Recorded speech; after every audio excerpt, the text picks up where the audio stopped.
Antoine, bonjour. Bonjour. Alors l'année dernière, on s'est rencontrés et on avait parlé d'Acapella.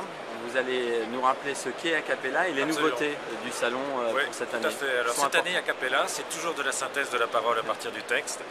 En plus de langues que l'année dernière, puisqu'on en a 25 cette année. On a rajouté le turc, le grec, le polonais et le tchèque.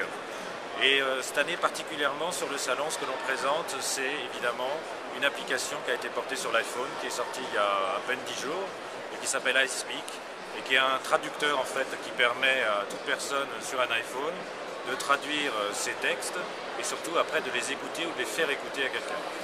Donc ici, je vais vous le montrer 2 minutes.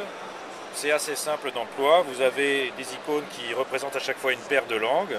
Et par exemple, si on prend la paire de langues du pays où nous sommes aujourd'hui, c'est-à-dire l'Espagne, et bien vous avez Futurapps, donc qui est le nom de l'éditeur.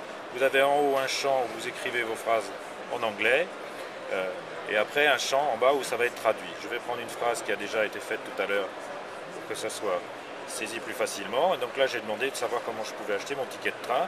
Il me l'a traduit et ensuite, j'ai plus qu'à appuyer sur ce bouton pour le faire parler. Ok. Alors il y a une particularité de cette application, c'est qu'en fait, ce sont des tiers qui ont développé avec votre technologie. Absolument. Donc le produit qu'on a sorti en décembre, qui est à l'origine de iSpeak, ça s'appelle Acapella for iPhone. Et Acapella for iPhone, c'est un SDK qui permet à tous les développeurs d'intégrer la synthèse dans leur application pour iPhone. C'est un SDK qui est disponible donc depuis décembre, sa première version.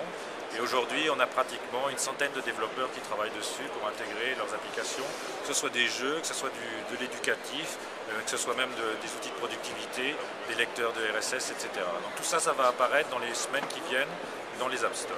Alors autre nouveauté qui est lancée depuis 3 mois, c'est ça? Oui, c'est ça, depuis novembre en fait. On a un portail depuis novembre qui est un portail grand public et qui permet aux gens de jouer avec la synthèse, de voir ce qu'on peut faire avec de la synthèse et du flash sur le web. Donc c'est Acapella TV. Et Acapella TV est composé en fait de cartes postales parlantes, de jeux, tout ça en flash et toujours dans nos 25 langues. Et donc vous avez par exemple ici une opération qui a été lancée le 9 février à l'occasion de la sortie du disque de Lily Allen, une carte postale qui permet de faire parler Lily Allen et ensuite même d'acheter son disque. Donc on peut imaginer ce type de service aussi finalement sur mobile d'ici quelques temps. Absolument, c'est une des évolutions d'Acapella TV qui va de plus en plus s'interconnecter avec le monde mobile et créer quelque chose qui soit entre le web et le mobile pour pouvoir envoyer ce genre de carte postale. Antoine, la synthèse vocale aujourd'hui, c'est une partie qui arrive dans le mobile d'une manière plus forte.